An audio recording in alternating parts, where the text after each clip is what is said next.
It's time for the Packers' three keys, but we're going to do this one a little bit different. We're going to break this down in three separate videos.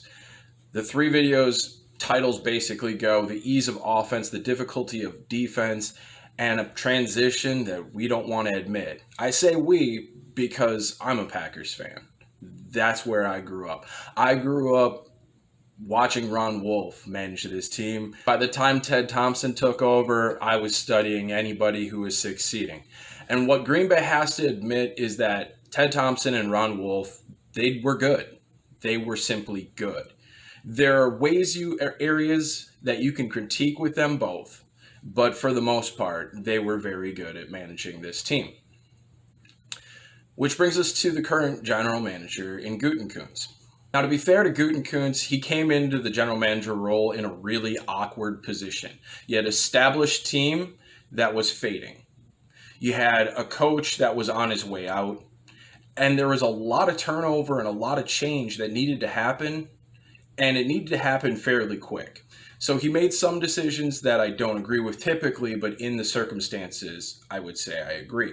There are four factors that make up being a good general manager. Your understanding of how to handle the cap and what ways to spend your money and how to structure that is one. Your understanding of value is two. Draft acumen is three. But there's a fourth part that's very important. And this is something that I had thought of for years, but it really got defined recently when I started looking into some of the things that Chris Ballard was doing. And this part is understanding your coach's schemes and what pieces will rise to the top in those schemes. You don't let coaches scout. But you do sit down and pick the ear of your coaches and find out what a certain position looks like within their scheme. Then you go find the ingredients, and at the end, you bring coaches back in and say, how would this look in your scheme? How would that look in your scheme? And get coaches to sign off on the players you want them to have. But one of the first things Gutekunst did that was very important was hiring LaFleur. Everything of his job became easier with LaFleur. Because there are good offensive coordinators that if you give them the pieces, you give them the talent, they can scheme up something that can take defenses apart. But there's an evolution or a level above that. And that's offensive coordinators who don't need high asset players and can still scheme the offense to success. And that's what you look at with LaFleur. This made Gutekunst's job remarkably easy by hiring him. And what I mean by that is when Green Bay hired LaFleur, I myself thought this was going to be something off of the McVay family tree. It would be an offense that is weapons at wide receiver dependent. It would be an offense that needs a ton at the offensive line. It would be a very, very expensive offense. And this concerned me, which we'll get into later. But what it turned out is we thought we married a Ram and we ended up with a Titan. And that is a dynamic shifting, needle moving difference. The reason for this is that the Rams, Cooper Kupp, Cooks, Woods, they have their big time wide receivers who, are expensive. The Tennessee model, AJ Brown. That's it. AJ Brown. It does such a good job of scheming things open. It does such a good job of using a multiplicational role from the tight end position. It does such a good job that the only positions you really need are one wide receiver, one running back, and a good offensive line and quarterback. Now that sounds like a lot, but usually you need more than that. You'll need 2, 3, 4 wide receivers who can actually produce. You can look around the league and see how much people have invested in that. And this made Gutekunst's job very easy because you don't need to pay a tight end. You don't need to pay more than one wide receiver. You don't need to pay more than one running back. And if you understand the scheme and you understand its necessary pieces, you can get a lot of those pieces for nothing. Next to nothing. And unfortunately, Packers fans, this is precisely where Gutekunst fails. Understanding the necessary talents for your scheme. Because last year they drafted a move tight end in the 3rd round. That's not a part of either offense. The pick behind him was Terry McLaurin. That is an amazing part for either offense. This year, they drafted A.J. Dillon in the 2nd round. This scheme doesn't require a second running back, and they're preparing to pay Aaron Jones. Why are we heaping assets into positions that don't require asset expenditure? It's because you don't understand what the scheme needs. Now, what the scheme needs, 1 wide receiver. You need a bigger possession guy to put that part in your toolbox. The whole wide receiving core is a toolbox. You need a possession guy, you need a big slot, you need a speed slot, and you need a burner and a gadget. These all seem like important things, but it's really easy to get one type players. And that's what this offense requires from everybody but Davante Adams at the wide receiver position. And if you look at the drafts from the last 2 years, Preston Williams was undrafted. That's your 1. You have Lazard, who has come through, which is panned out, and that could be your big slot or your 1, a little bit of both there. You have Steven Sims Jr., he was undrafted. That's your small slot. You have Darnell Mooney, who went in the 5th this year. Slayton, who went in the 5th last year.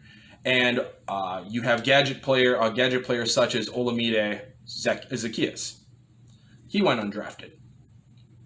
And yet Gutekunst came out with the line of, we have faith in our wide receiver room.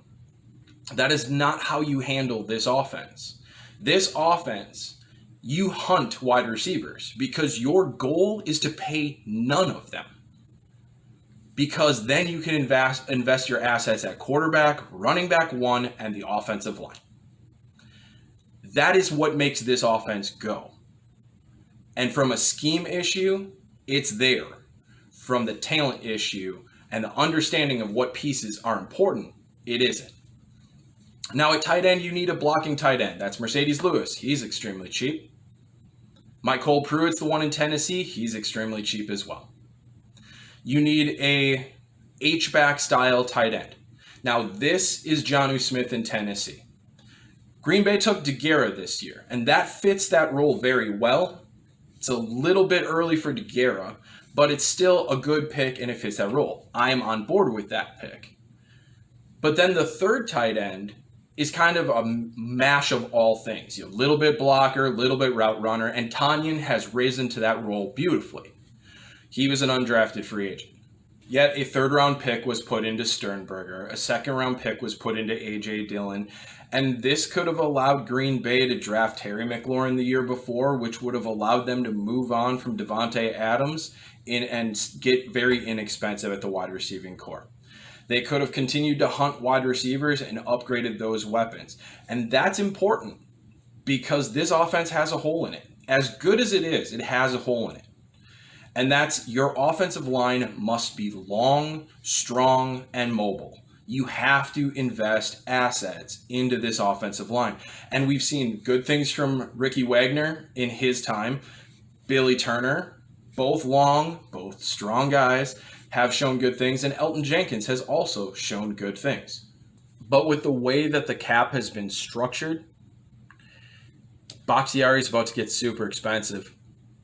Corey Linsley is going to continue being a $10, $11, $12 million center. And if you look forward at the cap that Green Bay has at their disposal, they can't afford that. And in the last couple years, they've brought in Elton Jenkins, Billy Turner, Ricky Wagner, and John Runyon. This is about all you got left after next year. You can keep Bakhtiari for a short-term deal, and then you're about capped. You have to continue to invest in the offensive line. You can't put skill position player additions over the offensive line, specifically in this scheme. You have to continue to go after wide receivers and pack your wide receiver room 8 deep going into camp and letting them sort themselves out. Because you need to find wide receivers that are average because this scheme will make them good. But they have to be cheap. Everyone but Davante Adams has to be cheap. with the way this scheme is structured, you simply cannot put a second round pick into a running back if you plan on paying another running back. If A.J. Dillon is the running back for Green Bay going forward and Aaron Jones is let go via free agency, then at least it makes value sense. But a player like Jamal Williams isn't going to get paid. So why invest a second round pick to save $2 million a year when you could have just re-signed Jamal? That's the type of structure that Gutekunst is missing. And it's something that can be fixed, but it's something that he's shown absolutely no sign of understanding since he was hired as the general manager. Look at the first signing he made, Jimmy Graham in a McCarthy offense. We all know that as Packer fans that was never going to work, that the tight end position has been a fabled nothing in the McCarthy offense forever. Yet, big money, older player, flop. And Gutekunst needs to figure this out real soon. Because the way that the draft has produced for the Packers, the way that he has moved this team forward with the cap and structured things as a window shot opportunity, that window closes in 2022. That window starts to close in 2021. And if he doesn't correct form, cap hell is waiting. But it gets worse. And that'll be picked up in video too. I love you guys. We need you. Stay strong, and I'll see you on the other side.